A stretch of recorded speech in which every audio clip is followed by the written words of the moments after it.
বন্ধুরা, আজকে আমি আপনাদের জন্য নিয়ে এসেছি এক নতুন কেকের রেসিপি যা হয়তো এর আগে আপনারা কখনো ট্রাই করেননি।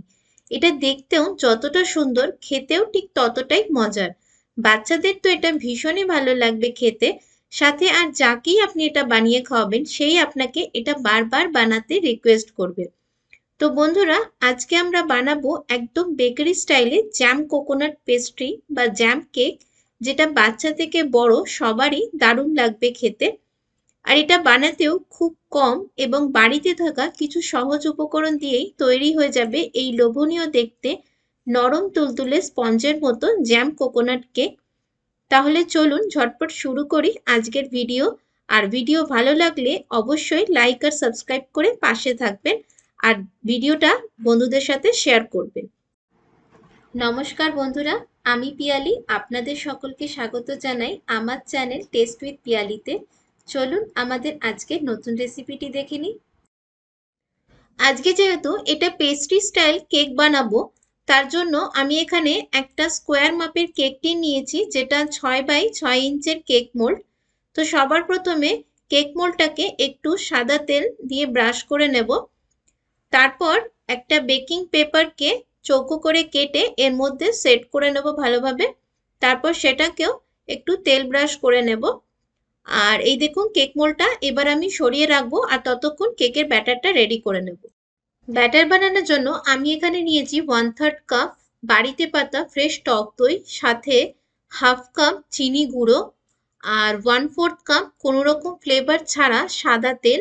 আমি এখানে রাইস ব্র্যান্ড তেল ব্যবহার করেছি। আর দিয়ে দেব 1/4 টিস্পুন মতন ভ্যানিলা এসেন্স। এবার সবকিছুকে আগে ভালোভাবে মিশিয়ে নেব। আর যতক্ষণ না এই মিশ্রণটা ভীষণ সফট আর এয়ারি হয় ততক্ষণ এটাকে ফেটাতে হবে। তো ভালোভাবে ফেটানো হয়ে গেছে। এবার এর উপরেই একটা ছাঁকনি রেখে দিয়ে দেব 1 কাপ ময়দা, 1 টিস্পুন বেকিং পাউডার আর হাফ টিস্পুন বেকিং সোডা। এবার ময়দাটাকে আগে ভালো করে চেলে নেব, এতে কেক ভীষণই স্পঞ্জি হয়। ময়দা চেলে নিয়েছি। এবার এর মধ্যে দিয়ে দেব 2 টেবিল স্পুন ডেসিকেটেড কোকোনাট বা শুকনো নারকেল গুঁড়ো, যেটা খুব সহজেই মার্কেটে পাওয়া যায়। চাইলে আপনি ফ্রেশ কোরানো নারকেলও ব্যবহার করতে পারেন। এবার সবকিছুকে ভালোভাবে একসাথে মিশিয়ে নেব। তো আমি ভালো করে শুকনো উপকরণের সাথে দই চিনির মিশ্রণটা মিশিয়ে নিয়েছি। এবার হাফ কাপ দুধ অ্যাড করে দেবো এর মধ্যে। আর তারপর খুবই হালকা হাতে স্প্যাচুলা দিয়ে এভাবে কাট অ্যান্ড ফোল্ড করে ব্যাটারটা মিক্স করে নেব। তো এই দেখুন ব্যাটারটা আমার মিক্স করা হয়ে গেছে। খুব বেশি পাতলা ব্যাটার হবে না, ঠিক এইরকম কনসিস্টেন্সি হবে ব্যাটারের। আর ওভার মিক্সও কখনোই করবেন না ব্যাটার, তাতে কেক ভালোভাবে ফুলবে না। তো এবার আমি ব্যাটারটা ঢেলে দেব কেক মোল্ডে। তারপর এটাকে একটু ট্যাপ করে নেব যাতে ভেতরে কোনোভাবেই এয়ার গ্যাপস না থাকে। এবার এটাকে আগে থেকেই প্রিহিট করা কড়াইতে বসিয়ে দেব। তারপর ঢাকনা দিয়ে কেকটা বেক করে নেব লো আঁচে 30 থেকে 35 মিনিট মতন।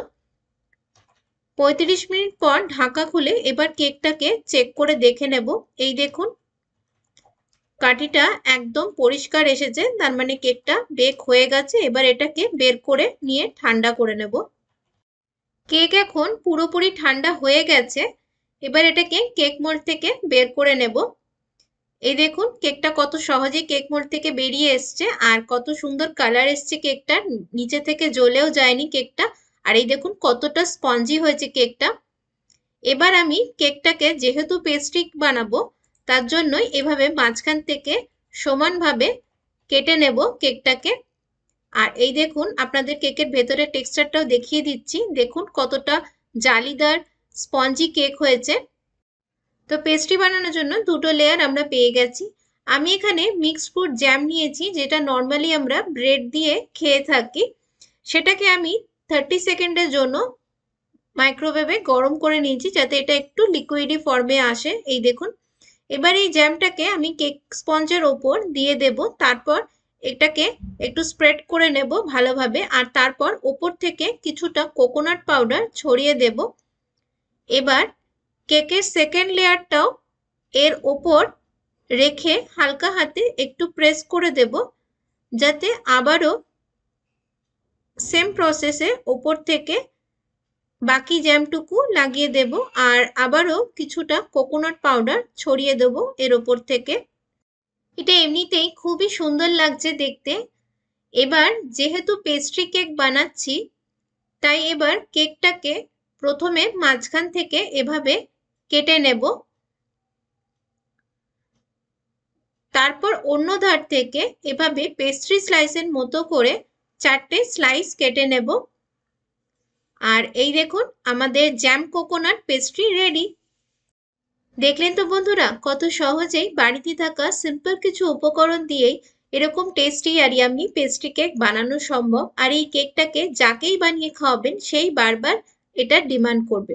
আর বাচ্চারা তো এরকম কালারফুল জ্যাম কেক পেলে ভীষণই খুশি হবে। তাই মাঝে মাঝে বাচ্চাদের টিফিনে একঘেয়ে ফ্রুট কেক না বানিয়ে এইরকম অন্য কিছু ট্রাই করতে পারেন।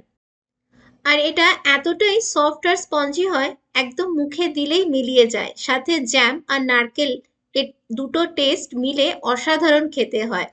তাহলে বন্ধুরা, আজকের এই সিম্পল অথচ delicious bakery style jam coconut pastry recipe আপনাদের কেমন লাগলো আমাকে অবশ্যই কমেন্টসে লিখে জানাবেন। আর রেসিপি ভালো লাগলে লাইক করে আপনাদের বন্ধু ও পরিবারের সাথে শেয়ার করে দেবেন ভিডিওটা।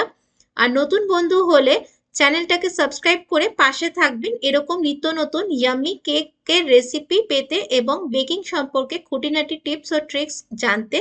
আর কেক বেকিং নিয়ে যে কোনো কোয়ারিজ থাকলে সেটাও আমাকে অবশ্যই লিখে জানাবেন, আমি আপনাদের কোয়ারি সলভ করার চেষ্টা করব। তাহলে দেখা হচ্ছে নতুন ভিডিওর সাথে। ভালো থাকবেন, সুস্থ থাকবেন।